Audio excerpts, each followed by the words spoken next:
અમદાવાદમાં લાંબા વિરામ બાદ વરસાદી માહોલ જામ્યો છે અને ત્યારે ભારે વરસાદના કારણે વટવાના સુવિધા સોસાયટીમાં પાણી ભરાયા છે। વરસાદી પાણી લોકોના ઘરમાં ઘૂસી જતા જ લોકો હેરાન પરેશાન થયા છે તેમજ ન્યુમોનિયાના કારણે 2 મહિનાની બાળકીનું પણ મોત થયું છે। કોર્પોરેશનના અધિકારીઓએ ફોન કર્યા છતાં પણ કોઈ પગલાં નથી ભરાયા।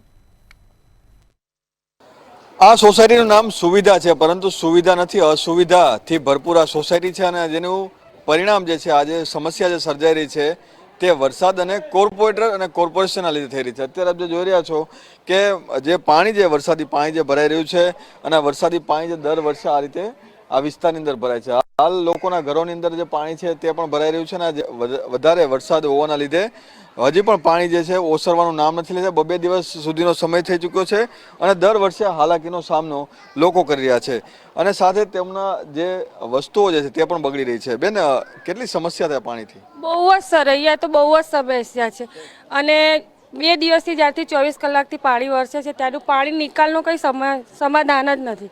કોઈ અત્યારે અહીંયા કોઈ દેખાતું છે નહીં સર। તો રસોઈને તમે કેવી રીતે બનાવો છો? બધું રસોઈ બનાવી જ નથી, કાલની અમે રસોઈ કશું બનાવ્યું નથી। અત્યારે બધા નયા ધોયા વગરના, ચા પાણી વગરના એમને એમ બહાર ઊભા છીએ।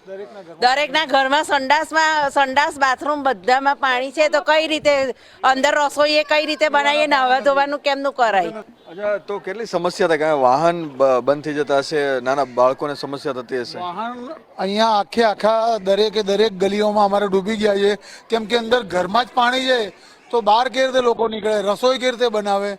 અને પ્રશાસનને બધાને ફોન કર્યો, કાલના અમે ફોન કરીએ 24 કલાકથી કમ્પ્લેટ બધાએ 50 ફોન કર્યા પણ ના કોર્પોરેશન આવ્યું છે।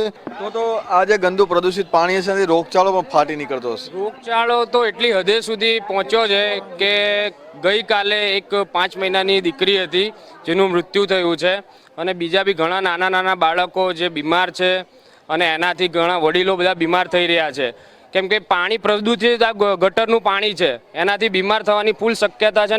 તો સમસ્યા છે તે સુવિધાની જગ્યાએ અસુવિધા થઈ રહી છે, પ્રદૂષણ વધી રહ્યું છે, સાથે સાથે પ્રદૂષિત પાણી અને કેમિકલ વાળું પાણી આવતું હોવાના લીધે જે એક નાની દીકરીનું જે મોત થયું છે તે પણ જે માહિતી જે સામે આવી રહી છે। કેમેરામેન બિપિન અમીન સાથે મીર દુધરેજિયા, મંતવ્ય ન્યૂઝ, અમદાવાદ।